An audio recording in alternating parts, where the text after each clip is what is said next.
এইবার আমি বলতে পারবো যে ঝাড়খণ্ডের যত বড় বড় বিখ্যাত বিখ্যাত জায়গা সব ঘুরে কমপ্লিট করে দিয়েছি।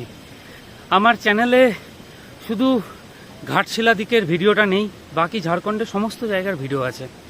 আজকে যেমন রাস্তা দিয়ে আসলাম, বেতলা ন্যাশনাল ফরেস্ট হয়ে আসলাম, ওখানেও ঢোকার ইচ্ছা ছিল, কিন্তু লোধ ওয়াটারফলটা দেখার চক্করে যখন এসেছি তখন ওটাকেই ফার্স্টে প্রায়োরিটি দিয়েছি। কিন্তু আগেকার মতো আর রেগুলার বেসিস রাইড করা হয় না, শরীরে জং পড়ে যায়, যার ফলে কি হয়, একদিনে 600-700 কিলোমিটার বাইক চালালে একটা শরীরে অস্বাভাবিক পেনের সৃষ্টি হয়। সেই পেনটা হচ্ছে, বাট যখন এদিকে তাকাচ্ছি তখন সেটা ঠিক হয়ে যাচ্ছে। মুমিন, এই যে মুমিন,